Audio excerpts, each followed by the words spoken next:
Hello students, इस lecture में हम बात करने वाले हैं प्रॉब्लम ऑफ पुअर्टी की। पुअर्टी क्या है? पुअर्टी एक्चुअली एक रिलेटिव टर्म है और इंटरनेशनल पुअर्टी लाइन की यदि आप बात करें तो उसको डिफाइन किया गया है पर कैपिटल कंजम्पशन एक्सपेंडिचर के बेसिस पर। और यदि पर कैपिटल एक्सपेंडिचर आपका less than 1.90 US dollar per day है तो आप कहते हैं कि कोई इंसान पुअर्टी लाइन से नीचे है इंटरनेशनली। 2011-12 में इंडिया के लिए भी इसको डिफाइन किया गया था। जो पुअर्टी लाइन को वो कंजम्पशन एक्सपेंडिचर के बेसिस पर ही किया गया था और 816 रुपीज़ आपका पर कैपिटल पर मंथ एक्सपेंडिचर निकाला गया था रूरल एरिया के लिए और 1000 रुपी पर कैपिटल पर मंथ एक्सपेंडिचर निकाला गया था अर्बन एरियाज़ के लिए। तो अर्बन और रूरल एरियाज़ में यदि किसी बंदे के पास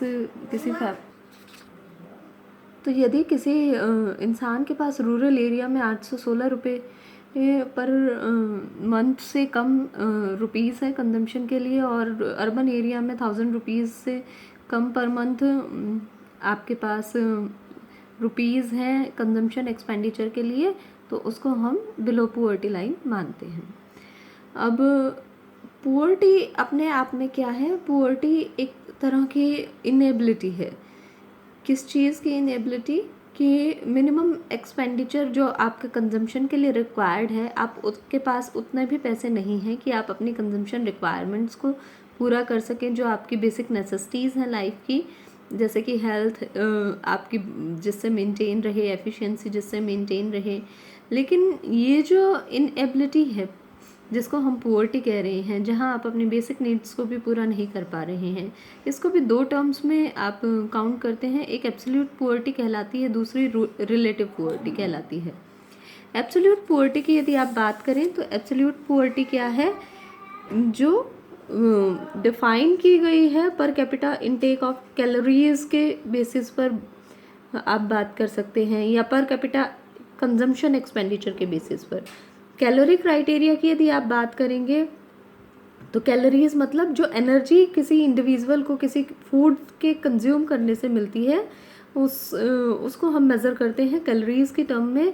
और जो आपका प्लानिंग कमीशन है, उस प्लानिंग कमीशन ने अपना ओपिनियन दिया था, फिक्स किया था कि रूरल एरियाज़ में कम से कम 2400 कैलोरीज़ और अर्बन एरियाज़ में 2100 कैलोरीज़ पर डे आपको मिलनी चाहिए। और जिनको इतनी कैलोरीज़ नहीं मिलती वो पुअर्टी लाइन से नीचे गिने जाते हैं। फिर दूसरा है कंजम्पशन एक्सपेंडिचर बेसिस पर जो क्राइटेरिया आता है, जिसकी हमने पहले भी बात की कि आपकी जो एक्सपर्ट कमेटी बनाई गई थी प्लानिंग कमीशन के थ्रू, जिसने इसको डिसाइड करके दिया था।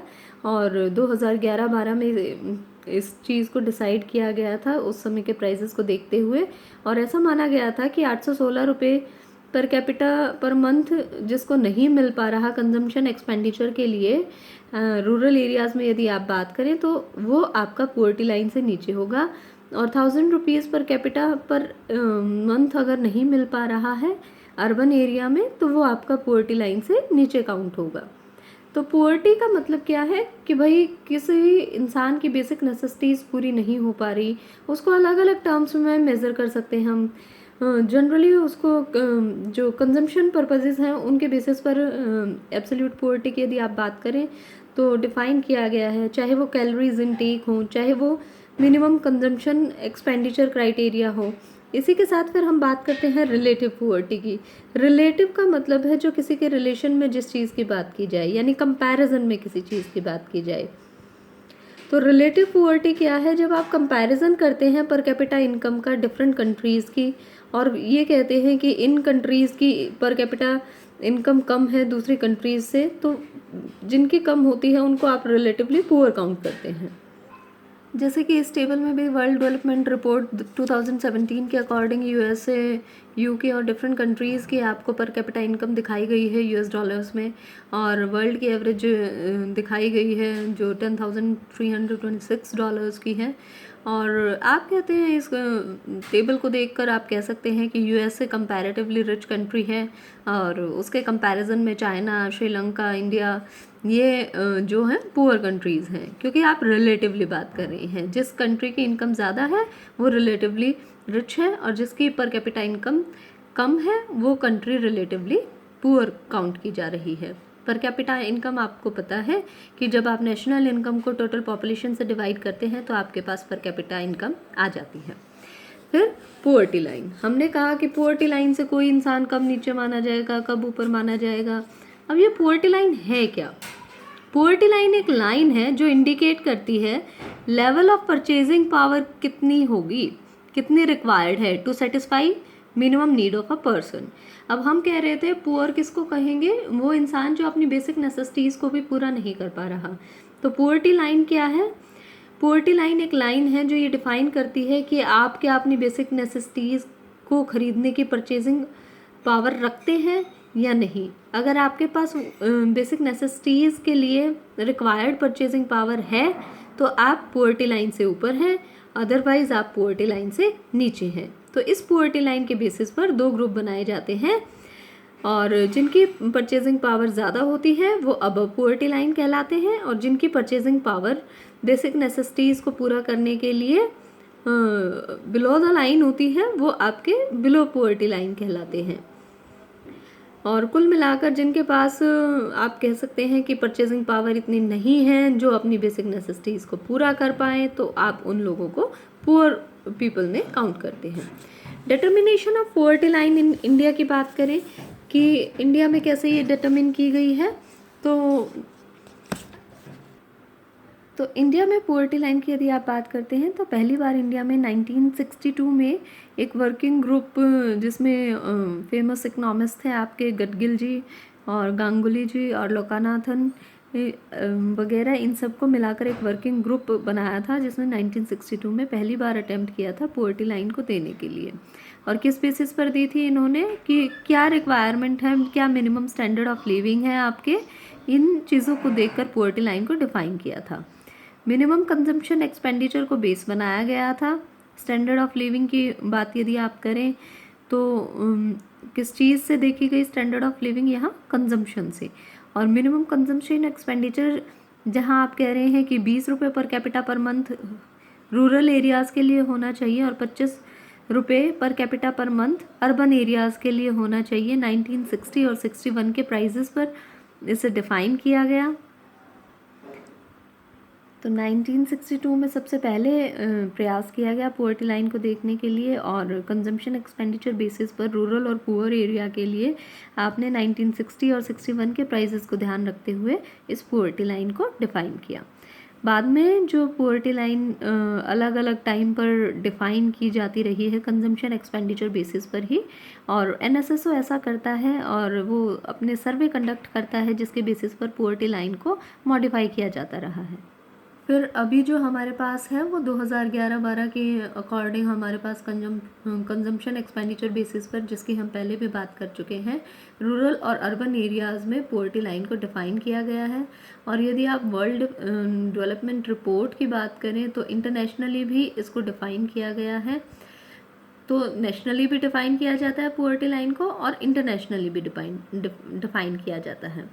Basic needs approach of defining poverty.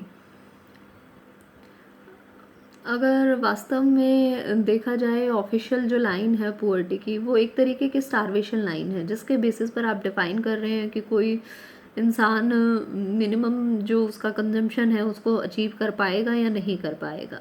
लेकिन हमें बेसिक नीड अप्रोच पर ज़्यादा फोकस करना चाहिए। ये एक नए तरीके की अप्रोच है पुअर्टी को देखने के लिए जो आपकी केवल फूड ग्रेन से रिलेटेड नहीं है, केवल फूड ग्रेन को अफोर्ड करने की बात नहीं करती बल्कि सारी बेसिक नीड्स को पूरा करने की बात करती है जो किसी भी ह्यूमन के लिए ज़िंदगी जीने के लिए बहुत ही ज़रूरी है। Trends of poverty in India की बात करें यदि हम, तो पहली चीज़ है कि नंबर ऑफ़ पुअर पर्सन्स कितने हैं टोटल पॉपुलेशन में।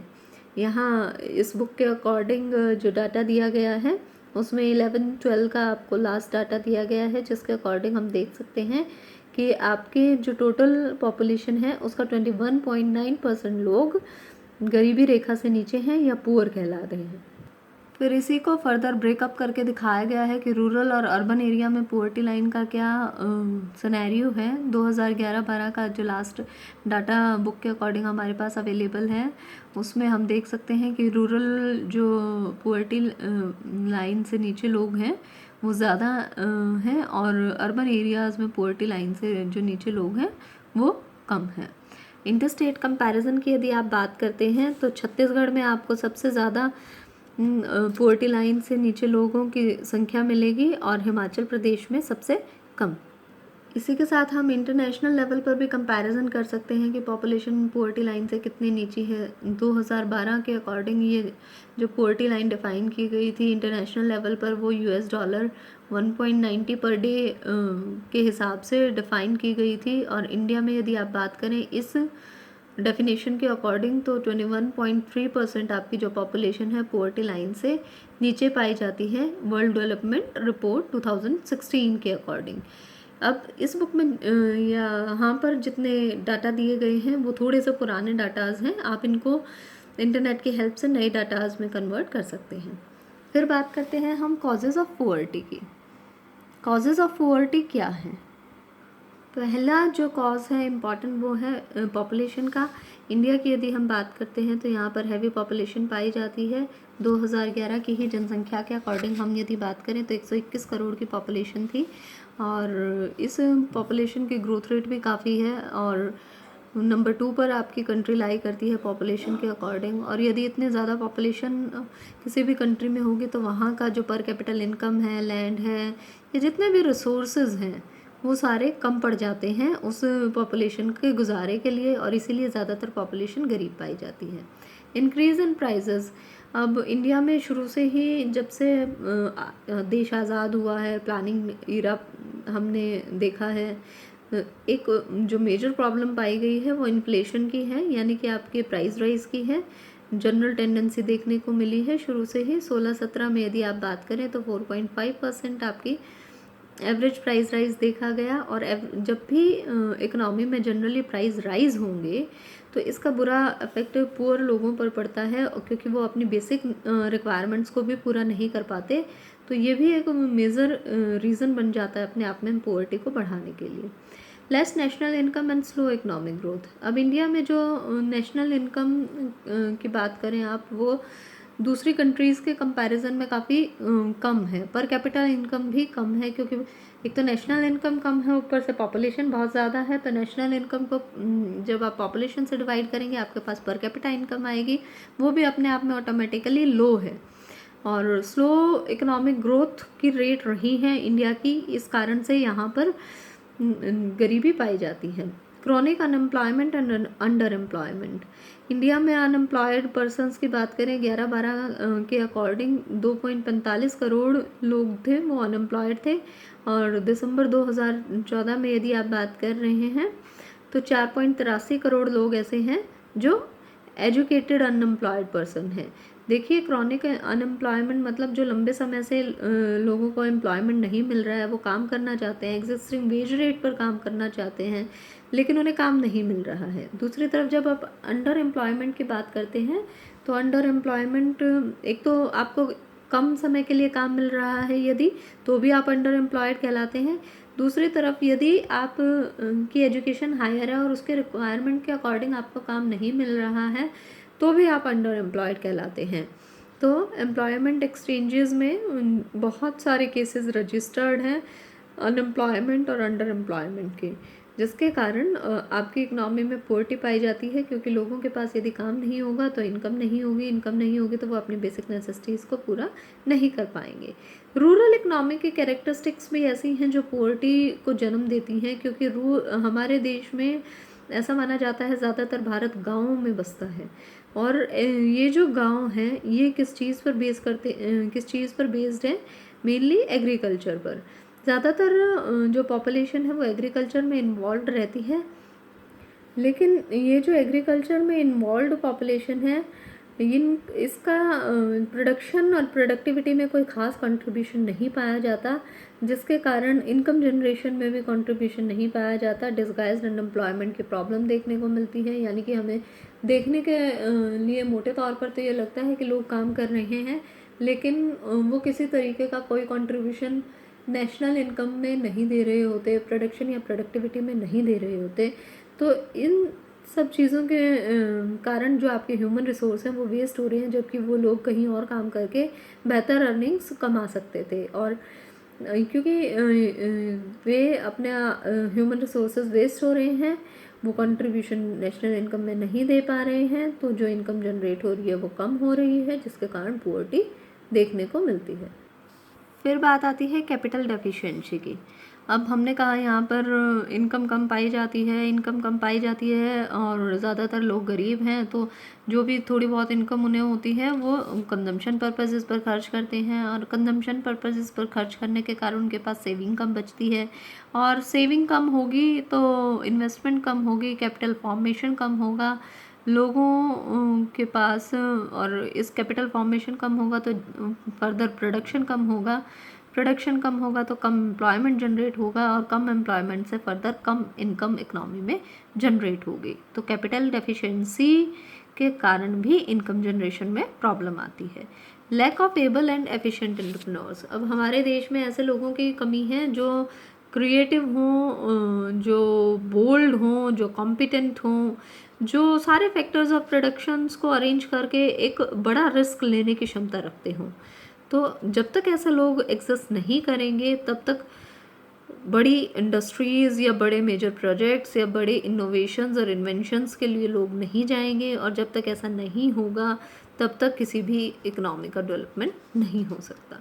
Lack of proper industrialisation. शुरू से ही हमने इंडस्ट्रियलाइजेशन पर फोकस करने की कोशिश की है अपने प्लानिंग एरा में, क्योंकि हम बैकवर्ड थे इंडस्ट्रियल स्ट्रक्चर को लेकर, और मेनली एग्रीकल्चर पर फोकस रहा था। तो ऐसे में जो प्रयास किए गए उनसे हमारी कंज्यूमर गुड इंडस्ट्रीज़ तो डेवलप हुई, लेकिन जो आपकी बेसिक इंडस्ट्रीज़ थी, जो आपकी कैपिटल बेस्ड इंडस्ट्रीज़ थी, वो आपकी प्रॉपरली डेवलप नहीं हो पाई, और ये इंडस्ट्रीज़ ही किसी कंट्री के डेवलपमेंट के लिए अहम भूमिका निभाती हैं। Outdated social institutions.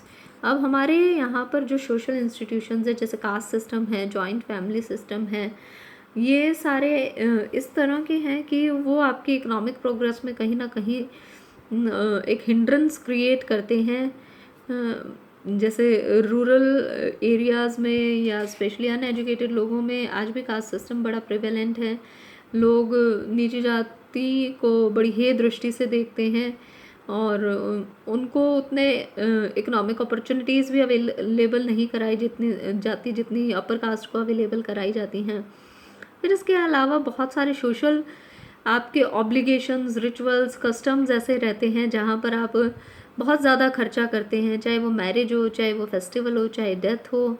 तो ये प्रोडक्टिव एक्टिविटीज़ में आपका पैसा जो है वो फिजूल व्यर्थ हो रहा होता है, जबकि आप इसको प्रोडक्टिव एक्टिविटीज़ में यूज़ कर सकते थे, जो आपके फर्दर इनकम जनरेट कर सकता था, या आप इसको सेव कर सकते थे, जो फर्दर इन्वेस्टमेंट में कन्वर्ट हो सकता था। Under utilisation of natural resources. Natural resources भी आपके कंट्री में हैं जो वो पूरी तरह से यूटिलाइज नहीं हुए हैं। क्यों नहीं हुए हैं? क्योंकि नेचुरल रिसोर्सेज तो बहुत ज़्यादा यहाँ पाए जाते हैं। जैसे आप रिवर्स की बात करें, और रिवर्स के पानी को आप हाइड्रो इलेक्ट्रिसिटी में ईज़िली कन्वर्ट कर सकते हैं। लेकिन एक तरफ आप देख रहे हैं कि आपके पास बहुत सारी रिवर्स अवेलेबल हैं, वाटर अवेलेबल है, दूसरी तरफ ऐसा भी एरियाज़ हैं जहाँ इरिगेशन की प्रॉब्लम हो रही है। फिर आपको कुछ एरियाज़ ऐसे देखने को मिलेंगे जहाँ हर साल फ्लड आती जाती रहती है।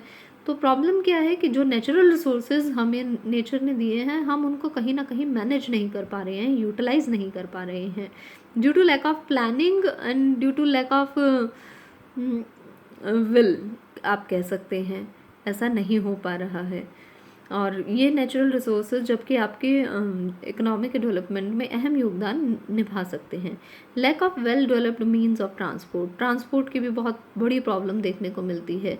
इंडिया का जोग्राफिकल एरिया काफ़ी बड़ा है, और इसमें जो ट्रांसपोर्ट की सुविधाएं यदि आप देखें तो पूरी तरह से डेवलप नहीं हो पाई हैं, चाहे वो रोड ट्रांसपोर्ट हो, चाहे वो अदर मीन्स ऑफ ट्रांसपोर्ट हो।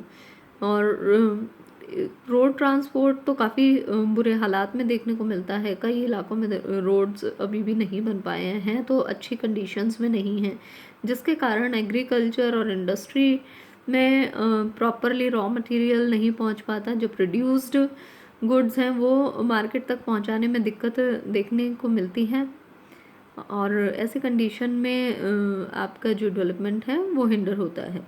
अनइक्वल डिस्ट्रीब्यूशन ऑफ इनकम, कुछ लोगों के पास तो आपकी इकोनॉमी में आप देखेंगे बहुत ज़्यादा पैसा है, कुछ लोगों के पास बहुत कम पैसा है।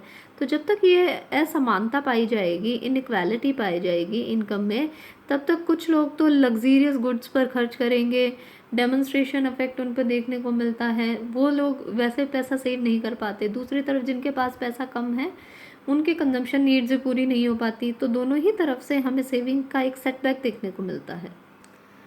नेचुरल कैलेमिटीज़ की भी प्रॉब्लम इंडिया में ज़्यादा देखने को मिलती है, क्योंकि इंडिया एग्रीकल्चर बेस्ड कंट्रीज़ है और यहाँ पर एग्रीकल्चर में प्रॉब्लम क्या होती है, कभी फ्लड्स आ जाती हैं, कभी ड्रॉट्स देखने को मिलते हैं। इन सब चीज़ों के कारण एग्रीकल्चर के प्रोडक्शन पर बुरा अफेक्ट पड़ता है, और साथ ही उन इंडस्ट्रीज़ पर भी जहाँ पर एग्रीकल्चर से रॉ मटेरियल लिया जाता है। करप्शन सबसे बड़ी प्रॉब्लम है यदि हम बात करते हैं, क्योंकि जितने भी प्रोग्राम्स, ऐसा नहीं है कि पुअर्टी को दूर करने की कोशिश नहीं की गई। गवर्नमेंट ने बहुत सारे प्रोग्राम्स और स्कीम्स चलाई हैं जिसमें पुअर्टी को दूर करने की कोशिश की गई, और लेकिन प्रॉब्लम क्या हुई कि जो एक्चुअल बेनिफिशियरी थे उन तक कभी वो बेनिफिट्स पहुँचे ही नहीं, और करप्शन के कारण जो पैसा जहाँ यूटिलाइज होना चाहिए था वहाँ यूटिलाइज नहीं हुआ। पुअर वर्क कल्चर, अब अगली प्रॉब्लम है कि लोगों के बीच में पुअर वर्क कल्चर पाया जाता है, यानी लोग लेथार्जिक हैं, वो खुद ज़्यादा एफर्ट्स नहीं करना चाहते, और अगर उन्हें अपने स्टेटस के अकॉर्डिंग जॉब नहीं मिलती तो वो जॉब करके भी खुश नहीं होते, चाहे उन्हें काम ना करना पड़े। तो ऐसे में लोगों के इनकम जनरेशन में प्रॉब्लम होती है और लो इनकम जनरेट होती है ओवरऑल इकनॉमी में। लैक ऑफ टेक्निकल एजुकेशन भी एक प्रॉब्लम है। हमारे यहाँ पर जो एजुकेशन है वो थ्योरेटिकल ज़्यादा है, टेक्निकल कम पाई जाती है, और जब तक प्रैक्टिकल और टेक्निकल एजुकेशन नहीं होगी तब तक एम्प्लॉयमेंट पाने में किसी भी इंसान को प्रॉब्लम देखने को मिलती है। फिर ऐसे में बात आती है कि ये पोवर्टी की प्रॉब्लम से कैसे ओवरकम किया जा सकता है। तो जो हमारे कॉजेज़ हैं, अगर हम उनको दूर करने में सफल हो जाएं तो पोवर्टी की प्रॉब्लम से ओवरकम कर सकते हैं। जैसे कि हमें इकोनॉमिक ग्रोथ रेट जो हमारी काफ़ी स्लो रही है उसको इंक्रीज़ करने की ज़रूरत है। यदि फास्टर ग्रोथ से इकोनॉमी ग्रो करेगी तो इसका फ़ायदा हर एक सेगमेंट को होगा। दूसरा, हमें एग्रीकल्चर को डेवलप करने की ज़रूरत है, क्योंकि हम एक तरफ कह रहे हैं कि हमारे यहाँ पर मेन जो ऑक्यूपेशन है वो एग्रीकल्चर पाया जाता है, ज़्यादातर लोग एग्रीकल्चर पर डिपेंड करते हैं। तो ऐसे में ज़रूरत है कि हम उस एग्रीकल्चर को ही इतना एफिशिएंट बनाएं कि उससे इनकम जनरेशन काफ़ी अच्छा हो सके। इसके लिए हमें उसको मॉडर्नाइज़ करना होगा, इरिगेशन की प्रॉपर फैसिलिटीज़ प्रोवाइड करनी होंगी। इसका बेनिफिट एक तो डायरेक्ट इनकम लोगों की इंक्रीज़ होगी, दूसरा लोगों को जो बाकी लोग हैं उनको सस्ते दामों पर फूड ग्रेन्स अवेलेबल हो पाएंगे। फिर ज़रूरत है हमें किन चीज़ों के प्रोडक्शन को बढ़ाएं जो मास कंजम्पशन के गुड्स हैं। हमारे यहाँ हालांकि कंज्यूमर गुड्स काफ़ी अच्छी इंडस्ट्रीज़ पाई जाती हैं, कंज्यूमर गुड्स की लेकर काफ़ी डेवलप हो चुकी हैं, लेकिन हमें और ज़्यादा इनकी सप्लाई बढ़ानी चाहिए ताकि इनके प्राइसेस को भी इकोनॉमी में कंट्रोल किया जा सके, क्योंकि इन्फ्लेशन भी एक बहुत बड़ा प्रॉब्लम रही है इकोनॉमी में जो अपने आप में पोवर्टी को जन्म देती है। स्टेबिलिटी इन प्राइस लेवल, अब हम एक तरफ बात कर रहे हैं कि हम चीज़ों की सप्लाई बढ़ा दें ताकि प्राइसेस को कम किया जा सके, दूसरी तरफ हम क्या कर सकते हैं कि जो प्राइस राइज हो रहे हैं उनको किसी तरीके से कंट्रोल करने के लिए हम इंडस्ट्रीज़ में जो स्ट्राइक्स और लॉकआउट्स होते हैं जिसके कारण आपकी प्रॉपर यूटिलाइजेशन नहीं हो पाता रिसोर्सेज का, उनको कंट्रोल करने की कोशिश करें। ब्लैक मार्केटिंग को कंट्रोल करने की कोशिश करें जिसके कारण आपकी इकनॉमी में जो प्राइसेस हैं वो और ज़्यादा हाइक ना हो। सबसे ज़्यादा ज़रूरी है कि जो पॉपुलेशन इंक्रीज़ हो रही है उसको कंट्रोल करने की कोशिश की जानी चाहिए। फैमिली प्लानिंग के मेथड्स ऑप्ट करने चाहिए, क्योंकि जब तक पॉपुलेशन कंट्रोल नहीं होगी तब तक आप पोवर्टी को कंट्रोल नहीं कर सकते। फिर आपको इंक्रीज़ करना चाहिए एम्प्लॉयमेंट। अनएम्प्लॉयमेंट और अंडर एम्प्लॉयमेंट एक मेजर प्रॉब्लम है पोवर्टी को जन्म देने के लिए। तो हमें ज़रूरत है कि हम ऐसे एवेन्यूज सर्च करें जहाँ पर एम्प्लॉयमेंट अपॉर्चुनिटीज़ ज़्यादा मिल सकें। कंस्ट्रक्शन वर्क्स को बढ़ा सकते हैं हम, यदि अर्बन एरिया की बात करें तो हम मल्टीपल क्रॉपिंग को बढ़ा सकते हैं। यदि हम रूरल एरिया की बात करें तो अलग अलग ऑप्शंस अवेल किए जा सकते हैं, पॉलिसीज़ बनाई जा सकती हैं गवर्नमेंट के थ्रू एम्प्लॉयमेंट को जनरेट करने के लिए। चेंज करना चाहिए टेक्निक ऑफ प्रोडक्शन। अब हमारे यहाँ पर प्रॉब्लम क्या है कि हम दूसरी कंट्रीज़ को देखकर चीज़ों को ऑप्ट करने की कोशिश करते हैं, या जो इंडस्ट्रियलिस्ट हैं वो ज़्यादा प्रॉफिट कमाने के उद्देश्य से नई टेक्निक्स को यूज़ करना चाहते हैं। ये techniques generally capital intensive technique हैं जो कि इंडिया की कंडीशंस के अकॉर्डिंग इल फिट हैं। तो हमें ज़रूरत है कि हम इस तरह की टेक्निक अपनाएं जो दोनों को फ़ायदा पहुंचा सके, कंट्री को भी और आपका जो इंडस्ट्रियलिस्ट है उसको भी। तो हम लेबर इंटेंसिव चाहे ना अपनाएं, लेकिन हम कैपिटल इंटेंसिव में ना अपनाएं, हम इंटरमीडिएट टेक्नोलॉजी ऑप्ट कर सकते हैं। Reduction in inequality of wealth. अब हमने पढ़ा था कि इनकम जो है वो अनइवनली डिस्ट्रीब्यूटेड है, तो इस अनइवनली डिस्ट्रीब्यूटेड इनकम को इवनली डिस्ट्रीब्यूट करना होगा ताकि सेविंग्स को बढ़ाया जा सके। इसके लिए सरकार प्रोग्रेसिव टैक्सेशन का सहारा ले सकती है, यानी जितनी इनकम बढ़ती जाए उसी के हिसाब से आप टैक्स लगाते जाएं।